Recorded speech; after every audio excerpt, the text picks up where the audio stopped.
Thank you guys all for coming today. We have Alex and Dean from Northwest Bank here as our guest speakers. The upcoming topics in May, we'll be talking about wedding seasons and wedding traditions and how those have changed over the years. And then in June, we have another guest speaker from Iowa State University Outreach and Extension. Jenna Keene will be here to talk about the history of 4-H. And those are all on the last Wednesday of that month. Our objects today are over on the counter. We have a mug and a money bag, probably from the 90s. And then we have a handy pocket coin bank, which is a little envelope that you'd stick your coins into, and it's sealed. And then you would take it in and open the envelope to take your coins in. So you can look at those afterwards if you'd like. It does say on the coin bank to save a dime a day. So, All right. yes. So I don't know what time frame that's from. I don't know if it's that. We're not sure when it's from. I can't remember what Braden thought, what decade he thought it was from, but yeah, it doesn't say on there, so. It's definitely not new. No.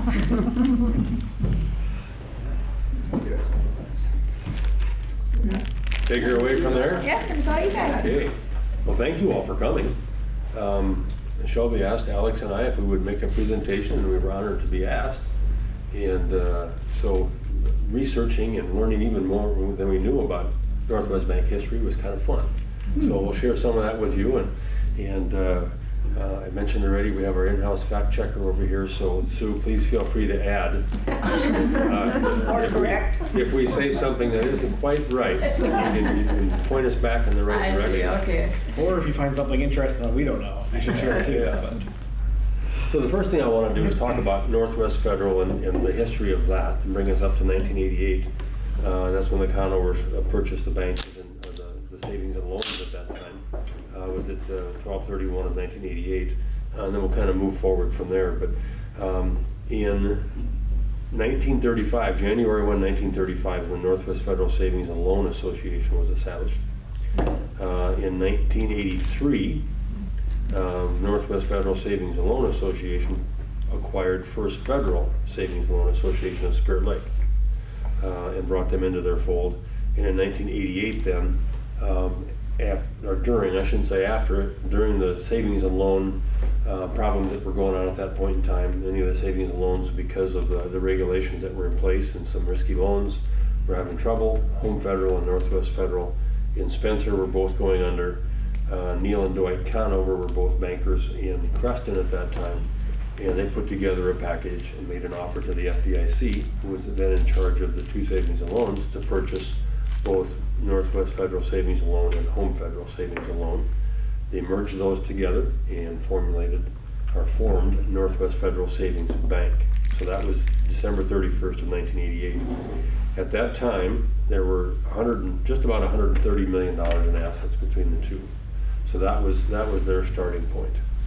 And the Conovers, Neil and Dwight Conover, and Neil's wife is Kitty, Dwight's wife is Marilyn. I believe Neil was about 40 years old at the time, Dwight a couple years younger, and they both started their banking careers. I'm going to back up even a step further. They both grew up as farmers in the Holstein area, graduated from Holstein High School, went to Iowa State University. Both worked in the Brenton bank systems to get their training. Dwight first had the opportunity to buy the bank in Creston, First National Bank in Creston. Neil was still working for one of the Brenton banks. And then Neil joined Dwight in the ownership of that Creston bank. In 1988, they were in Creston and put together the package to buy the Home Federal and Northwest Federal package. Neil moved up to Spencer when that happened, and there were, in my recollection, about $27 million worth of loans that were written off from the two savings and loans, which is a big number. So there was a big hill to climb. And the Conover family, one of the things that Neil and Dwight say a lot, that their father read and planted in their brains, was that whatever you do, always leave it better than you found it. And Neil and Dwight came into town and immediately treated the staff here as family. Sue was here at the time working, and between that beginning and all the acquisitions and changes that happened in those first 15 years was phenomenal. So the amount of effort that went in from the staff that they had was, I don't know that could be duplicated. There was quite the pace. Would that be an accurate statement, Sue? Got that right. Yeah. So I was never on the operations side, so I didn't get to feel all of that. I got to visit with clients and do those things, so that was the easy part. The operations staff had the hard part. But being from a good farm family or a good upbringing, the Conovers have always treated their employees and their communities like family.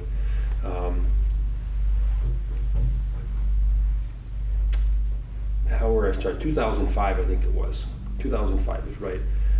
When the bank had grown from 129 million to just about $1 billion, and it was getting to the point it wasn't quite $1 billion bank yet, and they had to make a decision, at least have a discussion about when do they want to sell the bank, or do they want to sell the bank?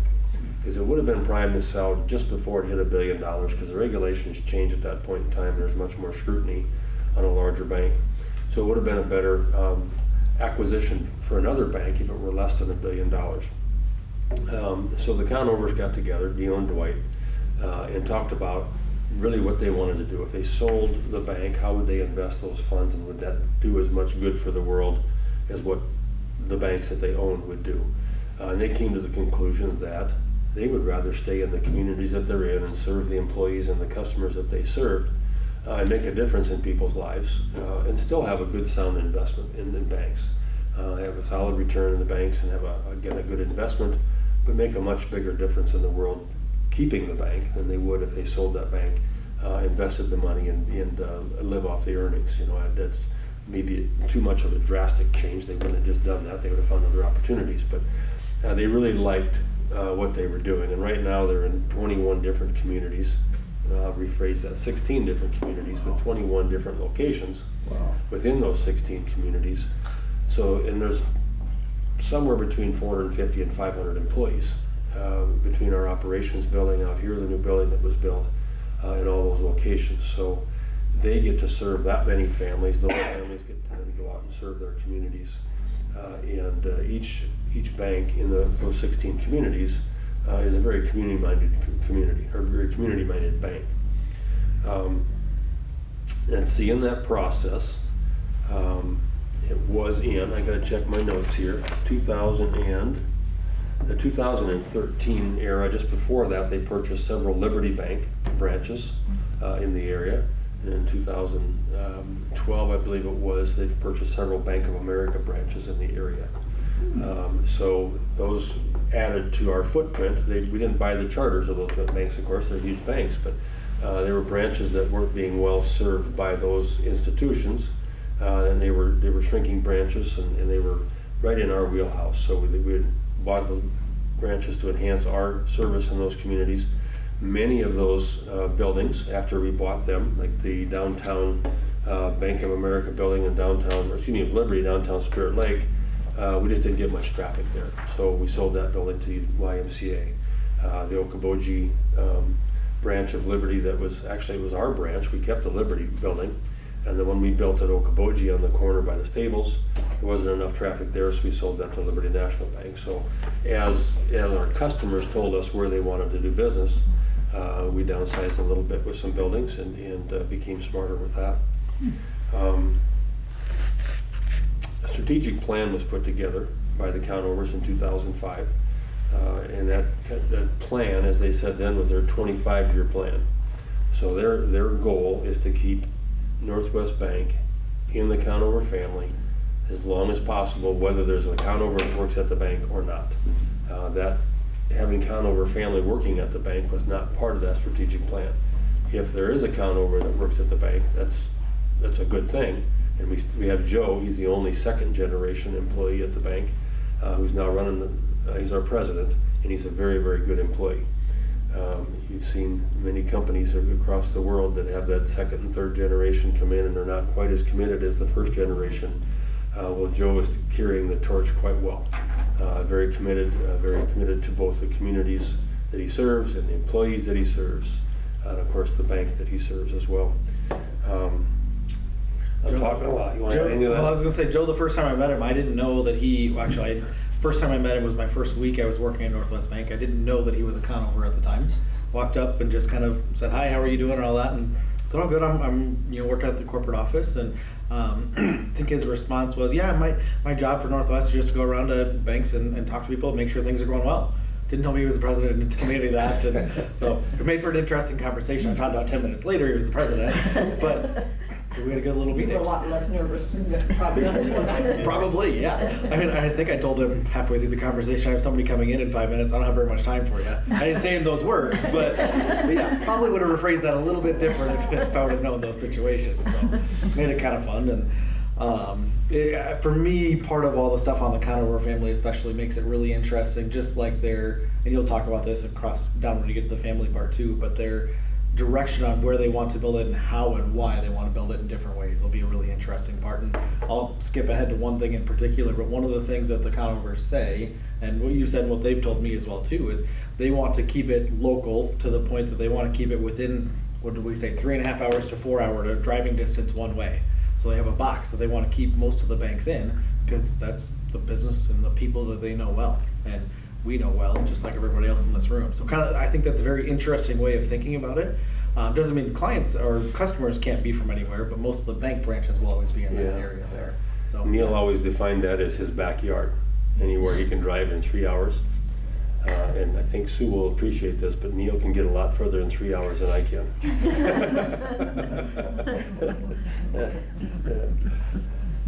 He was known in his younger years to maybe drive 60 instead of 55. Yeah.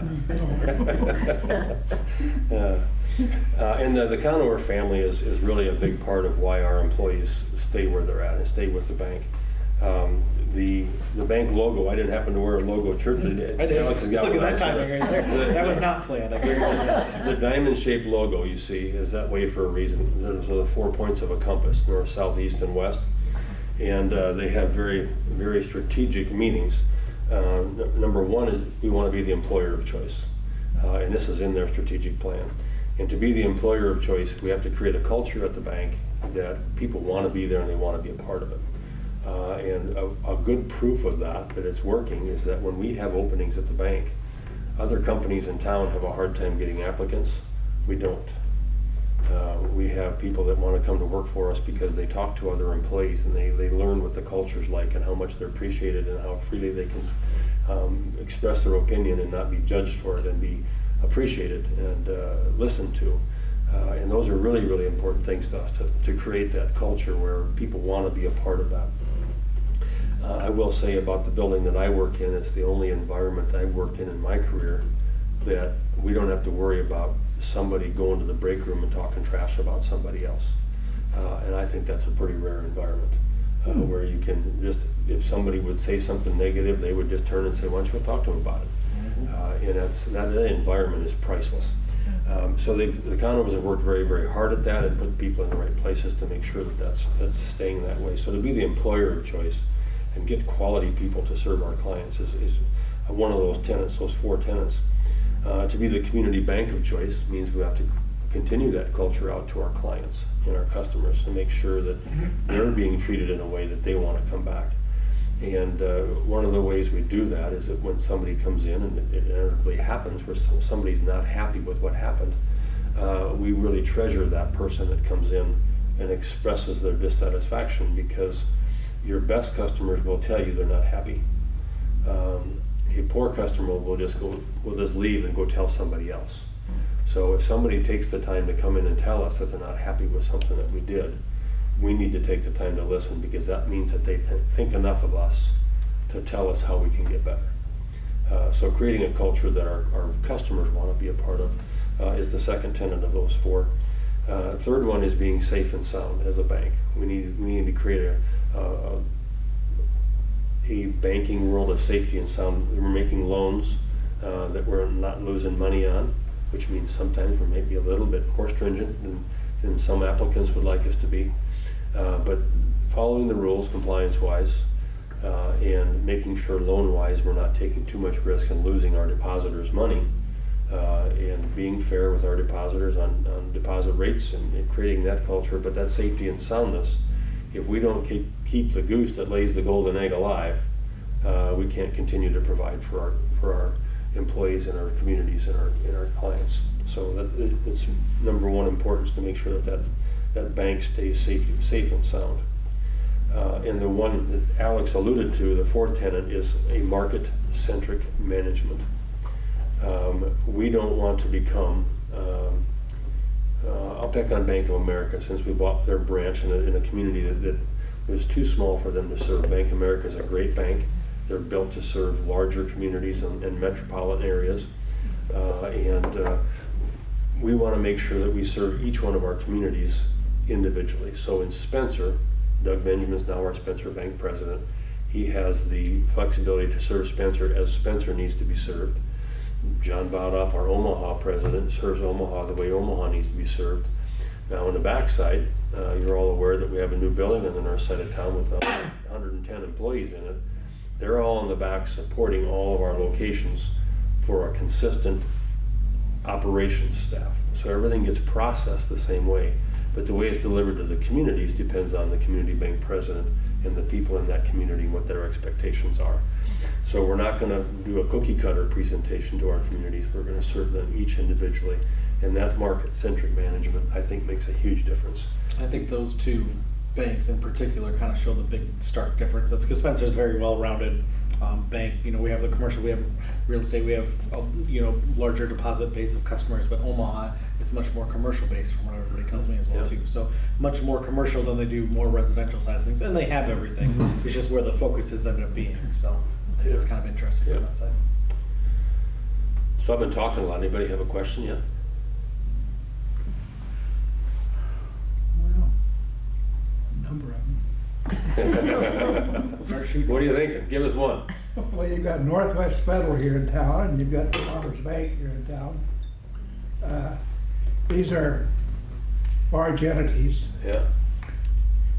and one of the problems you have is that years ago, there was lots of different entities, like you said, and that affected lots of different people. Was that good, or was it good that they consolidated to one or two large ones?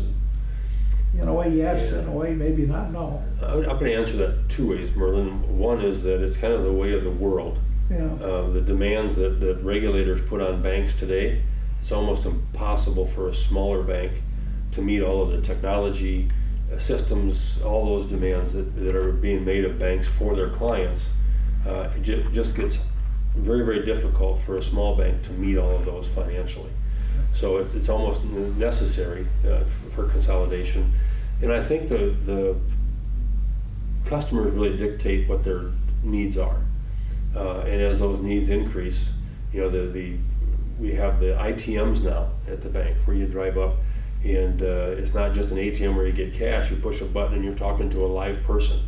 We've got a staff of a dozen live tellers that serve our locations across the 16 communities.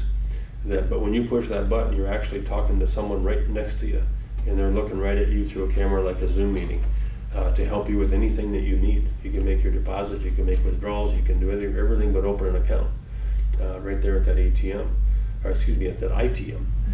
So it's an evolution to what our customers are wanting, and we can't. Those things are all available before the customer is ready to receive them. So we have to deliver them at the right time when a customer is ready to start using those products. As an example, ATMs were available in the 60s, and you didn't see them installed around here until the early 80s. And I assume you have a lot of businesses to do business with you. Yes. Do you work with those businesses to help them out? Do you counsel them? Do you do anything with them? Yeah, that's where we think we add the most value. When it comes to businesses that on the deposit side and the loan side, in helping them structure that properly to maximize their potential. And on the deposit side, we've enhanced our department to help with business deposits. So the most important thing to them is how they move money and moving it efficiently.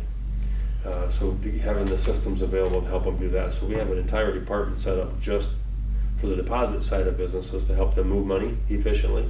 And then, of course, we have our commercial loan department as well. And what's so nice about these your large organizations, you've got a retirement plan for your employees that's good, not Yes. just reasonable, but good, I assume. Yes, we do. And a good health plan. Yeah, I don't know if you have any educational plans, probably help get more education. constant. And then I assume you have a religious atmosphere to some extent. Yeah, And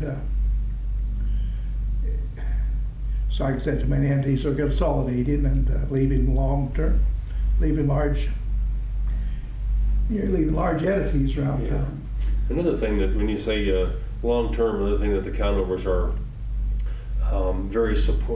another way they're very supportive is in their donations. The amount of money that each bank in their community gives back to that community. When you combine those, it's hundreds of thousands of dollars every year that get donated back into those communities, to the Spencer Community Theater and the Heritage Museum and the programs that are going on. One of the brothers even has a foundation where each of those 16 communities, through that foundation, the bank presidents are each given $10,000, and they choose an organization in that community each year to give that $10,000 to. One of the conditions is that it has to be used for something you wouldn't normally spend that money on. The Spencer Community Theater got that here one year, and they hired someone from Broadway to come out and do some consulting to help them enhance their showmanship. And if I don't have those terms right, that's possible. But it's really kind of neat that even after the bank, the money's now in the brothers' hands, and they're still giving money back to the communities to help make sure that things are going well and support those communities. So it's something that makes us feel good about working there. Well, just to touch on large bank versus small bank in local communities too, a lot of times I like to pull us out of Spencer, pull us out of Northwest Iowa. And if we look at, Farmers Bank or Northwest Bank in the area here, if you look at us on an Iowa scale or on really a nationwide scale, we're really not big for an organization, a banking organization standpoint. From a Northwest Bank standpoint, if you look small, mid, and large banks in the United States, barely kind of breaches the mid-sized bank, when you consider that side. So we think of it as huge, but when you look at it nationwide, it's not necessarily the same situation. One other thing I should mention too about Spencer in general is that I've been in several communities as a banker. This is the only community I've been in where bankers enjoy each other and get along and work together to get things done in the community. In some other communities, they're so competitive that it's just impossible. Exactly, yeah. In this town, everybody gets along and works together, even though they're competitors. We understand we can't handle all the banking needs in one community on our own. So it's a very unique environment that Spencer has. It's the most giving community I've ever been in. It's the most cooperative community I've ever been in. And it just makes it fun to come to work every day. Right. Now, I'm going to talk about one other thing that a three-letter mantra that the Conovers operate on is QEG. They refer to that as KEG. But the Q stands for quality, and it has to be in this order. And it's very well communicated throughout the organization. Q stands for quality. We're going to do everything with quality. If we can't do it with quality, we're not going to do it. So if you're not going to do it well, just don't do it at all. If you do it with quality, you're also going to do it profitably. If we can't do it profitably, we're not going to do it. We've seen many banks across the state of Iowa and across the country that say, I want to be a $4 billion bank by this date. So they start as a $2 billion bank, they end up as a $4 billion bank, and they're making the same money they made as a $2 billion bank, but they're working twice as hard. So that's not going to be us. We're going to make sure that when we do things, they're profitable for us and for our clients. It has to be a two-way thing. But we're going to do it with quality. We're going to make sure it's profitable. And if we do those two things well, growth will come. But growth will not be our primary focus. But growth will come if we're doing the first two things. If we're doing it with quality, if we're doing it profitably, we will grow. And I don't know how you can argue with that philosophy. It just makes sense. But they talk about that QEG frequently in the bank. And it does make a lot of sense. Family-wise, the Conovers treat me like family. They treat Alex like family. Alex has been with us for 3 months. They treat us all like family. They make sure that our family comes first. If we're having family issues or health issues, they want us to take care of that. We have plenty of people to support us that can take care of things if we need to be away from our from our office. But having that focus on family first, again, enhances that employer choice that we talked about right away. I did bring with me a list of all the transactions that the bank has been through since they bought it. But that's a kind of a laundry list. That's the Northwest Wealth Management. Let's talk about Northwest Wealth Management for a little bit. In 2008 or 9, the Conovers got together and were talking about, with their senior management team, the fact that we had a lot of people, a lot of clients in Northwest Bank that we didn't feel like we had a good choice for them to go to for investing excess money. And we didn't feel like we had a good choice to refer them to send them to advisors that would actually look at their whole picture and help them plan long term. So they started Northwest Wealth Management in 2010, and our first office was in West Des Moines, and the next office that was in 2010, 2011. They opened it in Spirit Lake. We now have 3 advisors in Spirit Lake, 1 in Des Moines. Spencer was 2012. We now have me and Alex. Sue Sultan was our first advisor in Spencer, and then she left town, and John Lauer, the president of our Northwest Wealth Management at that time, and I were talking. I was the president of the Spencer Bank, about how we were going to replace that position and who we were going to put there. And after about 4 or 5 months of discussing that, I just looked at John and I said, I think it makes sense for me to do that. So I stepped out of the bank president's role and stepped into the wealth management role. And I think it's been good for Northwest Bank. It's certainly been good for Dean, and I hope for Spencer as well. But it's been a good move all the way around. And now, of course, we have Alex to help us continue that tradition. What do you do? What's that? What do you do? What do I do? That's a good question. It's a long So list. after, when I made that change, of course, I had to get my testing done, so I was licensed to sell securities. Then went on to get my certified financial planning certificate. So I have that certification now as well, and so does Alex. And my job is to sit down with clients and help them. Number one, the young investors, help them save, learn how to save and how to do it properly. Those mid-level investors that have been saving for a while, help them plan properly for their retirement. And of course, those that are wanting to retire right now, I help them figure out how their money is going to last them through the rest of their lifetime.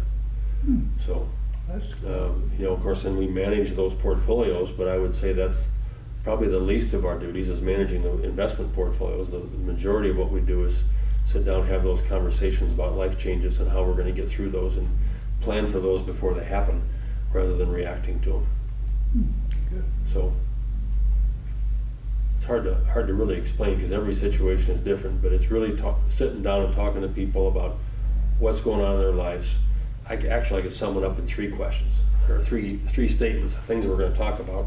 We're going to talk about the things that we know are going to happen in a person's life, and then we're going to talk about the things that we hope will happen in a person's life, and then we're going to talk about the things that we hope will never happen in their life, and make sure we're prepared for those, because sometimes they do.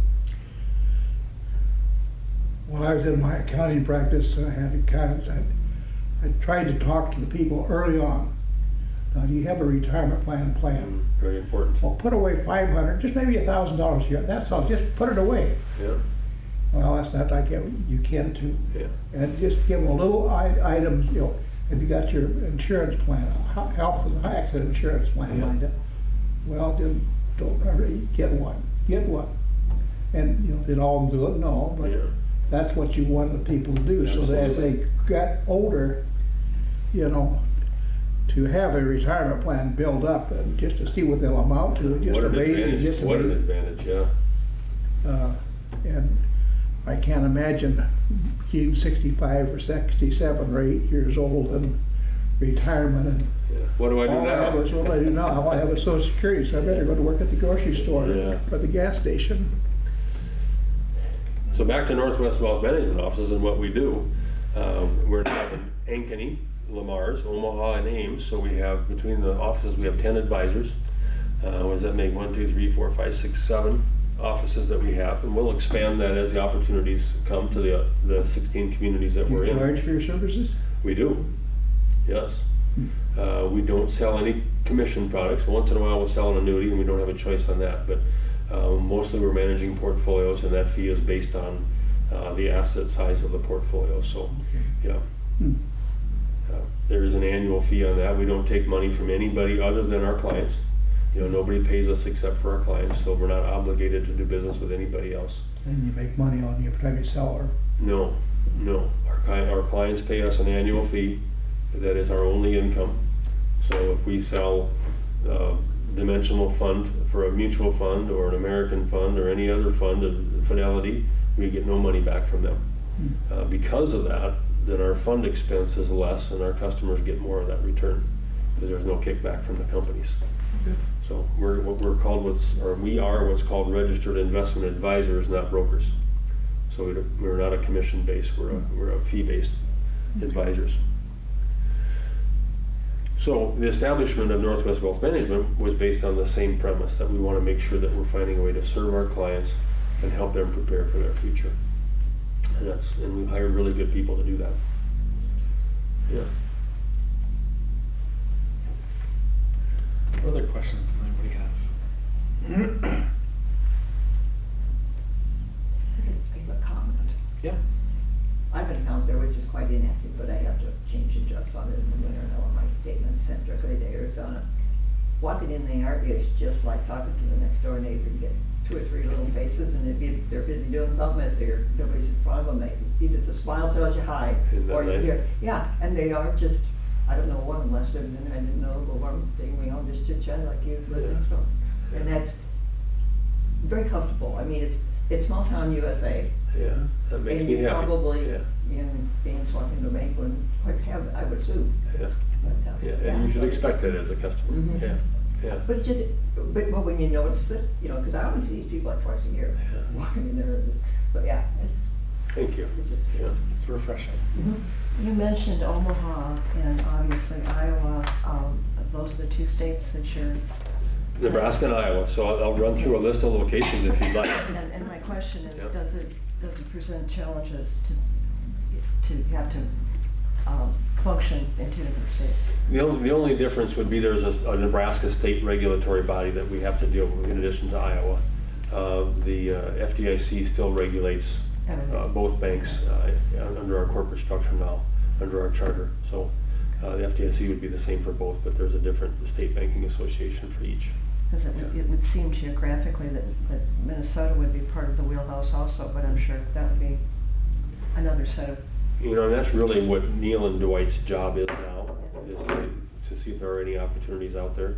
So if you take Spencer and go draw a 3-hour circle, they would consider anything in that 3-hour circle. But their style would be they're not going to go out and pay too much money for a bank just to grow. So the banks their acquisitions that have been most successful, I'm going to pick on First National Bank in Sioux Center. Tom Mazer was who they bought that from. One of Tom's concerns was that his bank, when he sells it, he wants it to continue in the same fashion that he was, serving the community as well as it did.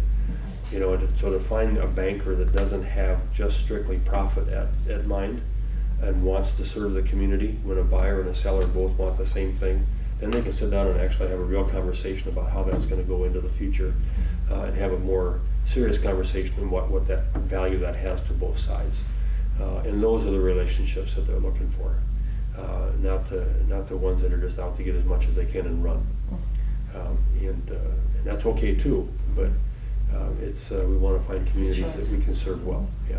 Well, and to Marla's point earlier, those are harder and harder to find Yeah. nowadays too. I can imagine. Smaller and smaller banks are harder to find, and it's the hard thing of growing internally versus growing externally and buying something. You know, a lot cheaper to grow internally and start something somewhere and grow it up, but it takes a lot longer and a lot harder to do it that way as well.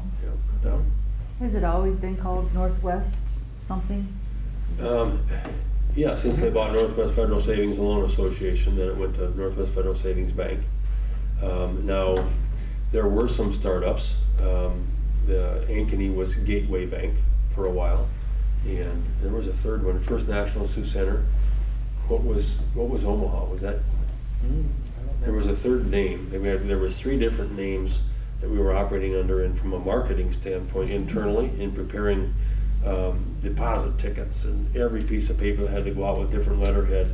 it just got to be too difficult to manage, so then all those then renamed to the same. There are two though. First National and Creston still. Yeah. Or First National, and then there's Northwest. Yeah, Northwest Financial Corporation still owns First National Bank in Creston. They just bought a bank in Shenandoah, have a branch in Afton, and then the rest are all Northwest banks. Yeah. So your big building in North Spencer, it's just wonderful to see all those cars. Thank you. Do you have room for expansion out there? They're just about full, and yes, there is room for expansion. Oh, Yeah. it's a beautiful building. I took To the the north, or the tour. west, or the east? You know, I'm not sure on that. great question. I've been assured that there's room for expansion. Wow, that's 100 cars out there, I think I counted. You don't have too many spaces. No, the parking lot's about full, isn't it? That's Yeah. Almost like amazing. they're parking out on the highway. You mentioned ITM. Are those folks working on the building you're talking about now? In Spencer. They are, okay, that would be the reasonable thing to Yeah. do, but. Yeah, I do believe there are some in other locations as well, that are doing that function, but they're not sitting in Spencer. Okay. Yeah, but most of them are here. And some of those do have, or I think we're working on at least different languages as well too. So there's English and Good. Spanish on there, so. Yeah, we have two, I believe, that speak Spanish. None in a foreign country. You know, it's one of my pet peeves when I call an 800 number, and I always ask them, where are you at? Where are you located? Just because I'm curious. Yeah. You know, and it's interesting to see what parts of the world they're in. So locations that we have, the 16 communities that we have, Algona, Ames, just built a new building in Ames, brand new bank down there. When you come off of Highway 30 on Duff Avenue, and you're going north, on the west side of the road, there used to be a car dealer at that first stoplight, right by Old Chicago there. That whole corner now is Northwest Bank, a brand new building. So it's a great location. We have 2 locations in Ankeny, actually 3 locations in Ankeny. Pardon me, one of them's gonna be, there's 3 right now. Arnold's Park, and the corporate office, of course, Esterville, Fort Dodge, Humboldt, Omaha and La Vista, Lamar's, Milford, Spencer right here at North Grand.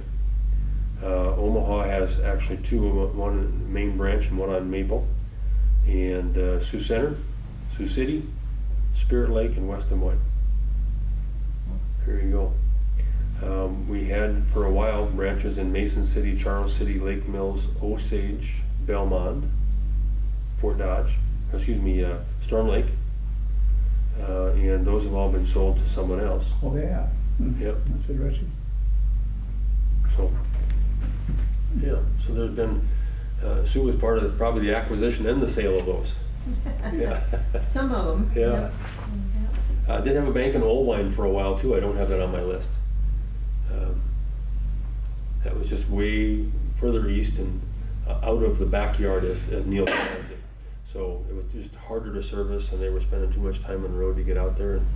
And so we brought it back closer to home. And we've also read stories about banks that have expanded down to Texas or Colorado or Florida and didn't do so well because they're markets that they don't understand.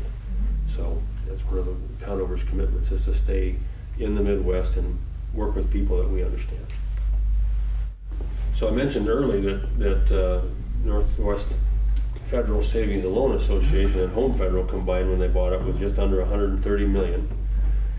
Today, Northwest Bank is just over 2 billion. Just 2 billion. Just over 2 billion. Just. Pocket change. Yeah. The over's pocket check. And then if you consider the size of the loan servicing portfolio that our mortgage lenders have put together, so we actually sell those loans, but we retain the servicing so our customers can still make the payment to us. And then the assets of Northwest Wealth Management, those combined assets are over 4 billion. So those are big numbers, and we're serving a lot of people. The mortgage loan portfolio is just phenomenal. What our mortgage lenders have done to serve the state of Iowa and other states as well. We can go all across the country. We have many people that move out of the area, just go right online, click on Jason Warren, and he makes a mortgage in Michigan, or he makes the mortgage in Tennessee. Speak of the devil, Mr. Warren was mentioned in yesterday's business brief. Oh, good. Yes. Yeah. Timing was excellent. Jason and our Iowa Lakes area Mortgage lenders, Association. yes, and one of our Des Moines lenders, we're in the top level in the state of Iowa, all four of them. We're in the top level of the state of Iowa for mortgage lenders, so when it comes to volume, How do you number get- of loans and dollar amount of loans. How'd you get that order work? By keeping track of the number of loans? Number of made? loans processed and the total dollar amount of loans processed, yeah, those are two categories, yeah. So in Northwest Wealth Management is right at $750 million worth of assets. So in 10 years, that's been a pretty good ramp up. So that's my nutshell. Quite a nice nutshell, it has been. Yeah. Is there future talk? I mean, are they always, I suppose they're always? For the Conovers? Yeah. What's very comforting for me as an employee, I've been there 22 years now, and at that point in time when they put that long-term strategic plan together, I wasn't the only employee wondering who I'd be working for in 5 years. You know, if they would sell it to somebody else, I'd be working for a larger organization. And their long-term plan right now doesn't have a sunset on it. They've already made plans within their family for their third generation. So they're planning way ahead for how this bank is going to stay in the Conover family. And it's very comforting to me as an employee to know, not beyond a doubt, but beyond a reasonable doubt, that they're going to be the ownership of this for a long, long time.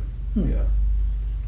And that's, again, not going through those transitions is something that's very comforting to me as an employee. Yeah. And I firmly believe I'll retire working for the Conovers, and I believe that Alex will retire working for the Conovers. I hope so. Yeah. Well, you've got, What's your one's got a little background? larger goal than the other. What's that? He's got a little bit larger goal than you He do. does. Just a little bit. No, I've been in financial planning and financial advising for about 10 years here in Spencer. Okay. So I changed over to Northwest Wealth Management about 3 months ago. And so a nice little. Weren't you in before? I was with Prairie Plans Asset Management before here in Spencer, and then our office was located previous to it changing names there inside of Farmers Bank before that. So yeah, yeah, with that organization or the predecessors to that organization for just about 10 years.